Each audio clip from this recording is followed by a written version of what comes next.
Welcome to Chats with Changemakers, the Northeast podcast for people who want to make the world a better place.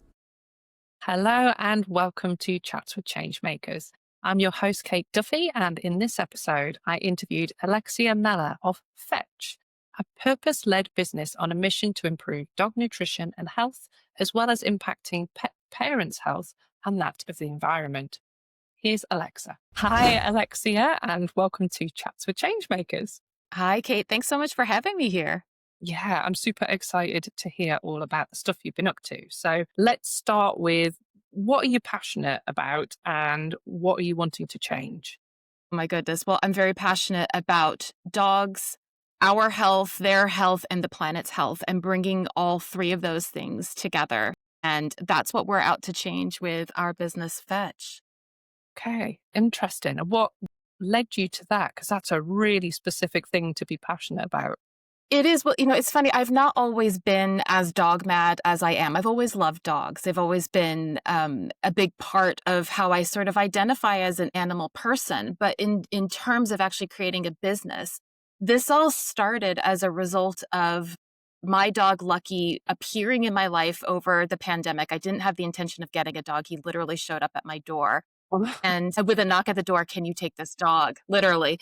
And I very quickly was like, I am out of my depth. I don't know. What do I do with this puppy? How do I handle this? Because he started to present with some pretty serious gastrointestinal problems and kidney problems. And I had to very quickly figure out how to best support him.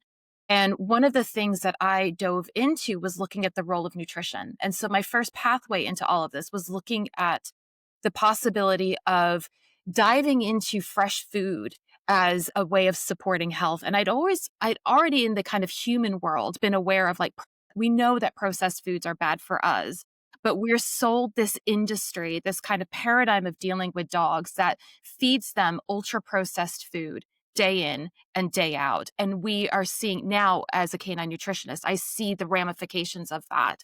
At the time, as a pet parent, what I was looking at was, I just need my dog to eat something and not be ill. And I noticed that he would eat the fresh food toppers I was giving him, but he wouldn't eat the kibble. And so my vet spoke to me, especially once he was diagnosed with kidney issues, that I had to change the diet. She said, "I'd love to be able to support you, but as vets, we're not particularly trained in nutrition. We get a very cursory overview of it." So yeah, and that's true. That's true kind of worldwide. So she said, "You're going to have to figure this out, but I'm here to support you." And so I ended up repurposing. I have a PhD in using participatory art and design practices to look at climate change. And I totally repurposed those research skills into helping to support my own dog and looking at the systems that were at play there. And I learned how to make his food. I retrained in canine nutrition so I am a professional canine nutrition consultant, but I used those skills first to help Lucky. And after seeing the benefits, how his health turned around at a 180 as a result of focusing on diet, that's when I started helping other pet parents. But as a canine nutrition consultant, we're often the last port of call. People don't come to us for preventative stuff. They come to us when their dog is quite sick. And my friend and colleague, Stacey Renfrey, and she's the co-founder of Fetch with me, we trained together and we were working with very similar kinds of difficult cases. And so we worked together on those cases. And we started to look at, is there a way that we could actually break down what it is that we're looking at to assess a dog's health and help support them to live an optimal life? So not just what do they need to kind of survive, but what do they need to thrive? And could we teach pet parents that framework so that they could be catching things earlier and they could actually take a proactive role in their dog's health? So we boiled it down to FETCH, which is an acronym for fresh food as the kind of core foundation for supporting overall health. And this is true for us too. So it's an acronym that applies to our dogs and to us. Energetics, which takes a traditional Chinese medicine lens and looks at how do we bring harmony and flow into the body. Targeted approaches. Most of the pet parents that I work with have what we would refer to as a supplement graveyard. They've literally tried everything. They're throwing everything at the dog, whether that's GI issues, it's itchy skin, doesn't matter. And they're like, I don't know what's working. Nothing's working. So we take a targeted approach. Mm-hmm. Curiosity. One of the things that Stacey and I have found is probably the most helpful aspect of this is asking different questions. We ask different questions like, does this behavior, does this itching keep happening at a particular time of day? And then flipping into the Chinese medicine lens, that might indicate that there's an imbalance in an organ system, which through the fresh food and the adjustments in the diet, we can help support. And then the holistic, H is for holistic health. And we look at the dog as part of an ecosystem. And so that's also where our health and the planet's health starts to come together. Could the itching be as a result of walking somewhere where they've sprayed pesticides or herbicides, as an example? What are you using for floor cleaners? What is your dog sleeping on? What are you using for laundry detergent? Those kinds of things can actually help give us a better picture of what's going on and what might be at the root of the problem. So Fetch is designed to help people to problem solve, to take a different lens, and to make more conscious choices about their dog's health, which ultimately is about also helping them to make those same kinds of choices for their health and then environmentally as well. That's amazing. So, from a challenge with your own dog, you've then retrained and now you started a company to support other people who are Yeah. experiencing the same challenges. That's huge. Yeah. Um, I'm interested. Does this apply to other animals? Could this apply to cats Yep. or guinea pigs, whatever, people's pet? Absolutely. 100%. All of it can apply to it. And we know, and one of the things that we're trying to do, we're speaking specifically to dogs because we're trained to understand dogs' nutritional needs. So that's why we're focused on it. And we have dogs. And so again, our work is very much modeled off of the experiences that we've had of being overwhelmed pet parents with dogs. With both Stacy and I had dogs with serious health challenges, and that's what got both of us into this. And we realized that there wasn't that level of support that we needed as pet parents. So that's why we're creating it. But the same principles apply to any animal. And one of the things that we're trying to do in terms of the food component and taking a bit of a wider lens with that too is looking at, we have, for convenience and for sort of profit making endeavors, we have separated this idea of human food, cat food, dog food, guinea pig food. But food is food. And when we actually take an integrated approach to it and we look at the benefits of feeding fresh food, species appropriate fresh food, but when we're feeding fresh food, the body knows what to do with that. And so that's where we can see an uptick in health almost immediately when you switch from the processed foods to actually providing species appropriate fresh foods for your animal. And it's just knowing what your animal needs. So a cat is an obligate carnivore, for an example. So they need to get all of their nutrients from animal-based products. A dog is a facultative carnivore, which means that they still need the majority of their food, of their nutrients coming from animal sources, but they've grown to tolerate a little bit more veggies, for example, non-starchy veggies, but they still are primarily a carnivore. And once you understand the kind of basic logistics of what they need, you can then make empowered choices, whether that's reading a food label or that's being confident in sharing food with your dog or your cat or any other animal that you have. Yeah. It's ridiculous, really, isn't it? When you step back and you think about it. I've got a whippet, and she has had kibble from being a pup because that was what the vets said was good for her teeth. So yeah, it's really a It's little bit crazy. mind blowing, actually. It is, and even that is a common myth. And again, we go to our vets, and this isn't about vet bashing. This is about starting a different conversation with our vets and starting a different conversation about what health looks like. But the kibble myth for teeth, we're thinking because they're crunching them, but it's a little bit like us eating, like say, like a marathon candy bar that has nuts in it to crunch to clean our teeth. Because that's what it is. Kibble is mostly carbohydrates. It needs to be to hold the form of it. But dogs don't have a biological need for carbohydrates. So we are giving them upwards of 60% carbohydrates on a daily basis and then wondering why we're seeing an uptick in diseases related to inflammation, for example. And so what is actually a dog's natural toothbrush is a raw meaty bone.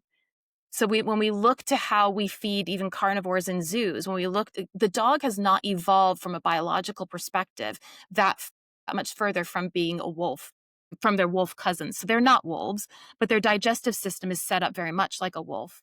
And so when we feed them according to that, we see a drop in issues like diabetes, for example. We can see weight loss come off because they'll pack on the pounds oftentimes with too many carbohydrates. But when you switch to a diet that's more balanced for a carnivore, the weight will naturally drop off.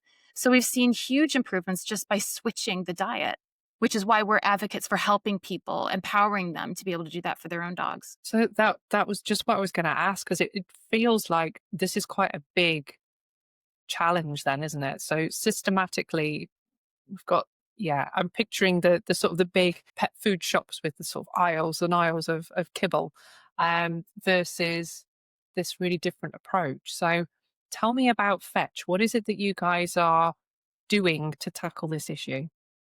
Well, Fetch, in terms of, I'll kind of frame it through how I was looking at things as a result of going through the business accelerator with you, because that was super helpful to start thinking about how we're putting those puzzle pieces together and how that's operating. And I'll describe Fetch as kind of an ecosystem business. So it's one in which all of the components are connected to one another and feed one another. So at the core is helping to empower guardians to make different decisions. But we're looking at how that can happen at a grassroots level, sort of one-on-one with guardians, but how that can also happen by informing things at policy level. It can also happen by engaging with organizations that are working with guardians. And so we've got a kind of wide outreach.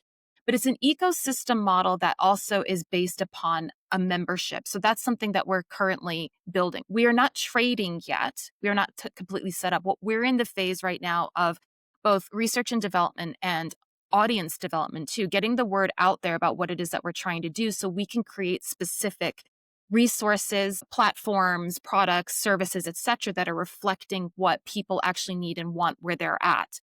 But the idea is that within the membership, there would be an educational component where we'll teach you about how to use Fetch and create that supportive place. So you can go on something like ChatGPT and Google, what do I feed my dog?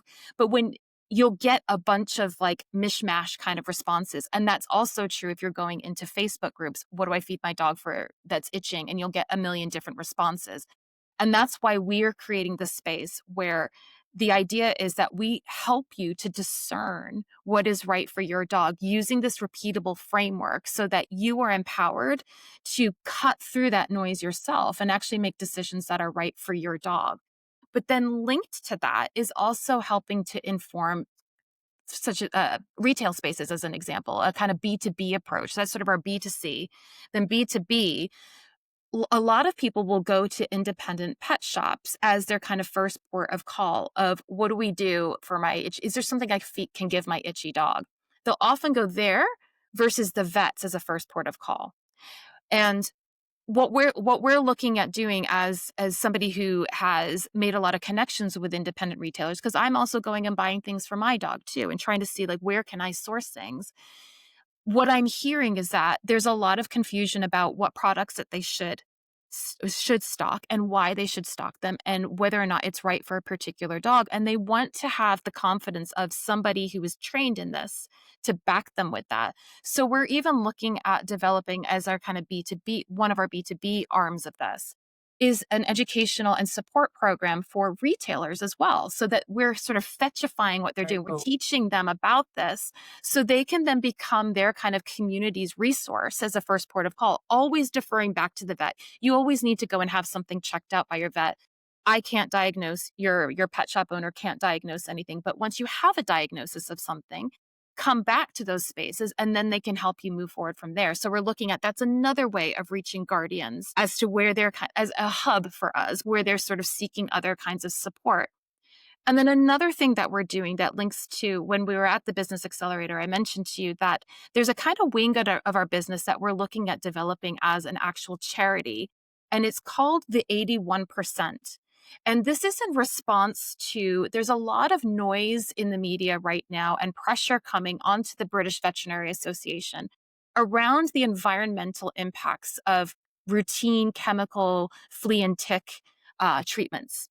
We're seeing that these drugs were banned in agriculture in the EU and the UK in 2017. And so we know when they're showing up in the environment that they're coming specifically from the veterinary industry. But what we're seeing is a decline in songbird rates, for example, that the birds are using the fur, that we brush our dogs and our cats, they pick up the fur and they're building the nests. And when the fur has been treated, essentially, when your dog or cat has been given one of these treatments, the chemicals leach out onto the fur, and then the chicks in the nests are actually dying as a result of being exposed to these pesticides. And 1 monthly dose of these pesticides, of these treatments, has enough pesticides to kill 25 million bees. 25 million. So there's a lot of pressure being put on the British Veterinary Association from environmental groups saying this is damaging our pollinator species, it's damaging songbirds, this is damaging our own health, it's damaging aquatic species. We have to come up with a different approach. Doesn't mean don't use these drugs, but take a more targeted, specific kind of risk-assessed approach. Not every dog has the same risk of being exposed to fleas and ticks, but they're sort of treated in the same way. And so what we are doing with our 81%, we saw that there was a survey that was done by PDSA in 2024 that found that 81% of dog guardians were using these drugs that are meant to treat. So you treat when you have a problem, but they were using them with the intention of preventing. They don't prevent your dog or your cat from picking up fleas and ticks. They kill the fleas and ticks once the fleas and ticks are on your dog and they bite. Because it's essentially a pesticide that's running through your dog's system and your cat's system. Mm-hmm. So they're being used in an inappropriate manner. And so we named the campaign the 81% because we said we need to talk to that 81% of people in order to help them to better assess what their dog's risks actually is, and then take a targeted approach by having a proper informed conversation with their veterinarian and looking at a multi-layered approach. When you start to think about the way that parasites function in the ecosystem, they prey off of the weak. So if you can make your dog or your cat unappealing to the parasites, you tend not to have a problem. So we look at things that we can do from an immune boosting perspective. Again, fresh food, looking at how we can use different herbs, for example, or how we can set up our gardens in a way where we have naturally insect repelling plants to help reduce the exposure to fleas and ticks. So it's a slightly different perspective of here, just give this pill. But we're at a crisis point, both in terms of the health impacts of these drugs on our dogs and our cats, but also the wider environmental impacts. And we're seeing the health impacts on us as well, because if they're living with us and we're putting these toxins on them, we're ingesting them too. So we're at a kind of crisis point where we have to make some different decisions. But the missing component, when all of this stuff is coming out in the media of this is all bad, we shouldn't be using these drugs in these ways, there isn't a solution that's offered to pet parents. So they're put in that really difficult position of, I don't want fleas and ticks on my dog. I love my dog and I want my dog to be healthy, but I also don't want to be responsible for the environmental cost of this too. But what do I do? What do I do? And that's where we come in to answer the question in a different way. So that's another level of support, but that's kind of our public awareness campaign where we're looking at both informing at policy level, how do we make changes, but also giving guardians a very practical approach of things that they can do, because that's the way that we're going to see change. So that was a very long-winded, what are we doing? But the components all are feeding together for this ultimate change. Yeah, and I can see that it's a bit of a jigsaw puzzle, isn't it? You need all of these pieces to be part of the picture. Mm-hmm. One piece isn't going to solve the full challenge. God, this is so interesting. I've always had pets and I didn't know any of this. So this is all so interesting. So you guys are fairly early phase at the moment, aren't you? Have you registered your business now? Is it up and running? No, we haven't registered. What we've been doing is really focusing on basically cultivating an audience and getting the word out there about what it is that we're looking to do, and also to get some valuable feedback about what do people actually need. So rather than creating something that we think that they need, actually getting the feedback so that we can then create different resources, different products, different services to support people with that. So that's our kind of initial phase right now is audience development. So if we fast forward 5 years, 10 years, what's the big, beautiful picture that we're aiming towards here? Is this a Northeast based organization? Is it UK? Is it international? We see it going internationally. Our intention is that this is a paradigm shift in how we care for dogs and how that's an invitation. We look at dogs as gateway species, that they open the door for conversations into their impact on different systems and how that's asking us very important, and I would argue maybe like more sort of esoteric questions too about how do we see ourselves as stewards? What does this look like? How are we, when we're thinking about, for example, we're having conversations with people that are pushing forward the agenda of shaping our food systems. And when we say, did you know that our pet food system is completely intertwined with our human food system? They'll say, no, we had no idea. So when we're changing the human food system, there's a ripple effect, but vice versa as well. And so we're seeing that this is an opportunity to really reimagine what we think about in terms of health and wellness. The dogs are the example, and dogs are almost like a canary in the coal mine for us of showing us the problems in our systems, because we see the same health problems in them at a faster rate and a higher rate than we're seeing in ourselves. But that's in part because their lifespans are shorter. So we're seeing the impacts with our dogs getting as sick as they are of what's actually happening to us. Now, there's an invitation for us to not only care for our dogs, but in doing that, we're caring for ourselves. And for example, with the 81%, we're also caring for our planet. So we see this as something that can really spark just a different way of thinking about what it means to have dogs, what it means to be humans in the world as stewards, and what it means to shape these systems around not just a human-centered perspective or a quick ROI perspective, but actually taking a different perspective on what return on investment actually means. Oh, I've got so many things that I want to talk to you about probably after the podcast. Okay. So I'm going to take you to our final question, which is, we've got an audience here of change makers. I'm sure some of them will be pet owners. What do you need us to do? You've got our attention. What can we do to support you in your mission? Thank you for that question, for that offer. The first thing you can do is come and follow us on social media and sign up. If you have a dog, sign up for our free Fetch starter pack. We have tons of free resources in there to help you get started wherever you're at on a fresh feeding journey, or if you want to evaluate some of the supplements that you're using, if that works for you. We've got tons of resources all on that. And you can do that by going to our website, learnfetch.com. And the other thing is we are developing, I think one of the things that's a struggle for new businesses is the funding issue. And then having barriers to entry that, for example, we've been awarded some grant funding, but we need to pay up front and they get reimbursed, and not able to access that because we don't have the funding to first get that. That's sort of a thing. So one of the things that we're doing is creating a friends and family ask that if you or anyone else that you know of is interested in supporting how we care for our dogs, how we care for ourselves, how we care for our planet, we are starting that campaign and would love for people to come and support us, whether that's buy us a coffee, for example, or if you want to get involved in a deeper, more meaningful way, we're always open to collaborations. Perfect. And we'll be sharing all of those links with everybody after this. So thank you ever so much for your time. Thank you. And I'll be going and signing up for that pack now. So thank you very much, Alexia. Thank you, Kate. It's been a pleasure. There were so many takeaways from that conversation. As a pet owner, I think I've got some homework to do. But from a business development perspective, I found Alexia's journey really inspiring to go from that personal experience of the challenges with her dog Lucky all the way through to deciding I'm going to retrain and I'm going to become an expert in this field, to then getting to the point where they're developing a business in order to tackle those wider issues that they're now understanding through their research. I really love the fact that they're taking the time to do this research and not perhaps just jumping in with the most obvious or perhaps easy solution to this problem, but rather really taking the time to get under the skin of it and understand how all of those jigsaw puzzle pieces need to work together to create that ecosystem of change.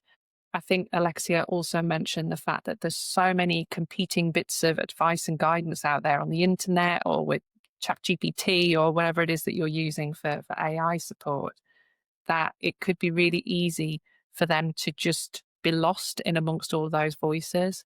But by taking that time and really building their credibility as experts in this area is really going to help them stand out from the crowd.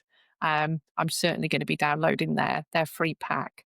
So please do make sure that you connect with Alexia, go and download the free pack, check out the links. You also can subscribe to Chats with Changemakers so that you don't miss any other brilliant interviews like this one. And you can join our free Northeast Changemakers community to connect with more wonderful people just like Alexia. So catch you next time.